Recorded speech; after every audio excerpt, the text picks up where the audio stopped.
Hey everybody, and welcome back to Inside Gaming Daily for Tuesday. It's Throw the Book at Epic Tuesday because that's kind of what a judge did in Epic's court fight against Apple. Throw, more of an alliteration with Thursday, but we'll give Brian a pass. Yeah, throw stuff. Yeah. Throw the book. Throw the book at Throw the book. And then Tony the Dagger, Louis Spiani threw the book at Epic. And see, we save Brian with these little zingers, right? You probably know that Epic and Apple are suing each other over Apple's App Store.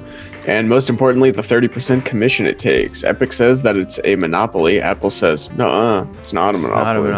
No, it's not even a monopoly. You're a monopoly, actually. You know what's a monopoly? Your mom. Oh, no. Alana! The fight kicked off last month when Apple pulled Epic's game, Fortnite, off the App Store after Epic allowed players to buy V-Bucks directly from the publisher instead of going through the App Store. No bullying on today's Epic's episode. move to sell V-Bucks directly to customers was basically a deliberate move to protest Apple's 30% cut. They were being cheeky about it. They probably knew that something pretty serious was going to happen. Yeah, Epic has also criticized the 30% cut that Valve takes off all PC game purchases on Steam. They even started a whole new game store to undercut Steam. I'll be lining up at midnight to get the first Epic phone. So Epic does have a history of going after big established platforms. Anyway, after Apple pulled Fortnite, Epic immediately filed a lawsuit to block it. Yeah, but then Apple also threatened to revoke iOS support for the Unreal Engine, which of course is owned by Epic. And that's huge because it will have an impact on all other games that use Epic's Unreal Engine on iOS. That's a lot of games. I feel like none of this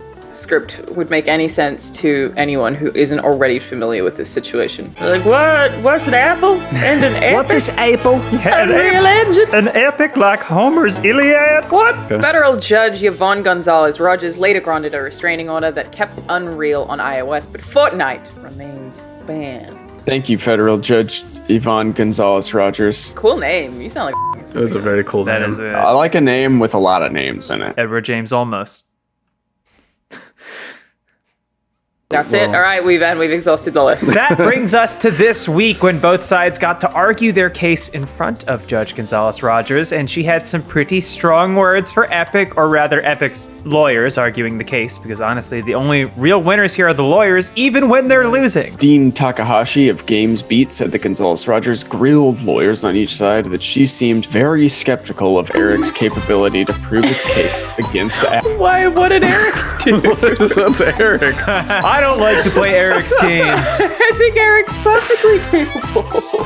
Patrick screwed that line up. It was supposed to say very skeptical of Epic's capability to prove its case against Apple. The hearing was whether or not the judge should grant Epic another restraining order. This one to let Fortnite return to the App Store. Anyways, Apple has said that Epic could easily put Fortnite back in the store if it just removed the unauthorized payment system. They described Fortnite's absence as a self-inflicted wound by Epic. They wouldn't have done this though if it were a tremendous hit to their business, but everyone's home. They make a shitload of money on every other platform, and they were like, we can afford to get into this spat if it means saving ourselves on in-app purchase costs. I think it probably did cost them a lot of money. Fortnite's very popular on iOS, but my guess is that they were like, well, in the long run, if we're getting another 15% on everything going forward, we can take the loss. I'm surprised they ever thought it would work. And Gonzalez-Rogers seemed to side with Apple. She asked Epic's lawyers why they thought the App Store was so unique, considering that Fortnite is in a lot of other stores that take a 30% cut. Specifically, Gonzalez-Rogers said,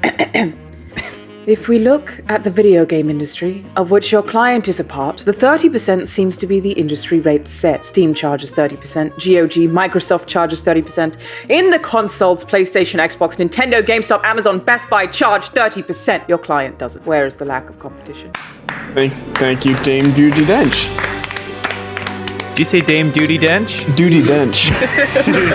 That judge knows her game stores, and Alana is going to be the first games journalist to get an EGOT. This case is definitely going to drag on for a while, but you know what never drags on? Doordash. They'll bring you whatever food you want in a hurry. Today's episode of Inside Gaming Daily is brought to you by Doordash. You can get $5 off and 0 delivery fees on your first order when you download the Doordash app in the App Store and enter the code INSIDE. You want Chinese, they want pizza, and someone else is probably craving froyo. This house house is a damn circus. But there's something for everyone on DoorDash. Continue supporting restaurants in your community safely. There are thousands of restaurants open for delivery on DoorDash that need your patronage now more than ever, and supporting your favorite restaurants on DoorDash is a good way to do that. DoorDash is the app that brings you food you're craving right now to your door. Ordering is easy. Open the DoorDash app and choose what you want to eat, and your food will be left safely outside your door with the new contactless delivery drop-off setting. You never have to stop being recluse to get that food you crave. With over 300,000 partners in the United States, Puerto Rico, Canada, and Australia, you can support your local go-tos or choose from your favorite national restaurants like Chipotle, Wendy's, and the Cheesecake Factory. All good choices, if I may add. Many of your favorite local restaurants are still open for delivery. Just open the DoorDash app, select your favorite local restaurant, and your food will be left at your door. DoorDash deliveries are now contactless to keep communities we operate in safe. So right now, our viewers can get up to $5 off and zero delivery fees on their first order of $15 or more when you download the DoorDash app and enter code INSIDE. That's $5 off and zero delivery fees on your first order when you download the DoorDash app in the App Store and enter code INSIDE. Don't forget, that's code INSIDE, like as in Inside Gaming, duh. That's for $5 off your first order with DoorDash. Back to the case. One of the big pillars of Epic's argument is that they're accusing Apple of running a monopolistic business. Why'd you say it like that? I don't know, because it's like, a Greek word. But Gonzalez Rogers asked when Epic specifically thought Apple became a monopoly, because she argued that Apple was viewed as a huge innovator several years back when the iPhone and App Store came out. One of Apple's attorneys, Richard Doran, said that Epic hasn't provided any evidence that players would have a hard time playing Fortnite elsewhere, like on the Switch or basically anywhere else. Doran told the judge they only need reasonable alternatives available, and they have that in spades. Apple argued that the App Store was built on lots of innovations and at great financial risk. They added that Epic was basically trying to mooch off of that. Poor Apple, you put so much work in. You deserve all the money. They said that Epic is trying to cast itself as a modern corporate Robin Hood. That they are trying to do that. But in reality, it's just a big company that doesn't want to pay for the value it gets from the App Store. That is what Epic's doing. Apple also makes a lot of money, and I see both sides, Neither one of them is like the right. I mean, is on the right side. You're right. But this could have ramifications for smaller app developers that could Yes. stand to make money from in-app purchases for things that they Yes. work very hard on and have a much more dangerous bottom line. And immediately after Epic sued Apple, it also launched a big PR and social media blitz. It started hashtag Free Fortnite on Twitter and produced a parody of the Apple 1984 commercial. It was a very surreal, thing to watch. Like, Made me extremely uncomfortable. That's some real cyberpunk mega corporation.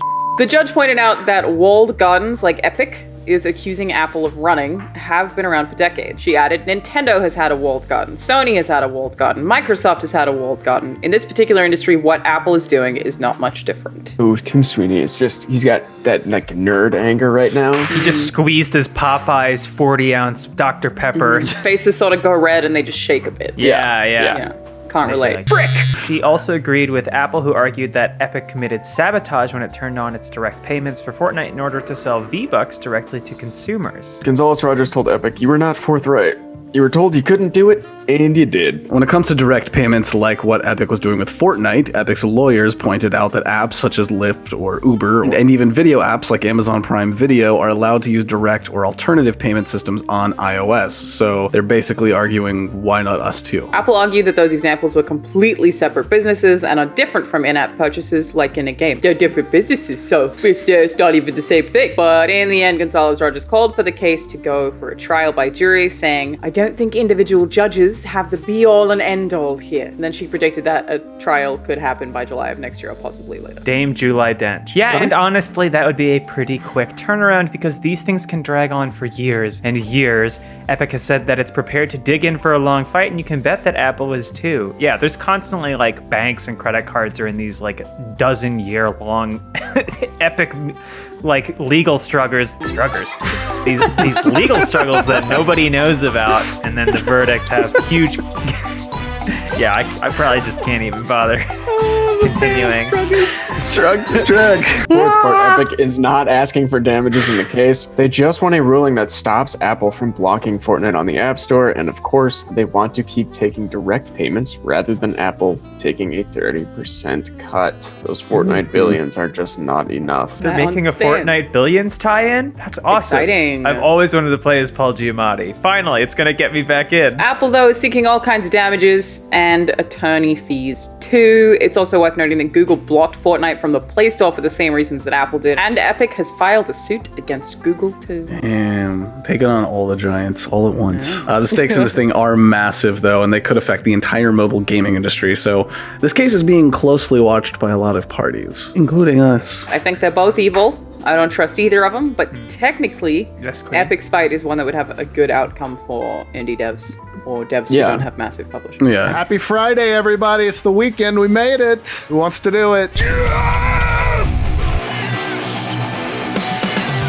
That sounded a lot like M. Bison, actually. That was like a good impression of him. I've been Yeah. practicing every day in the mirror for this opportunity, and I just want to say thank you to all my fans. Thank you to my coworkers.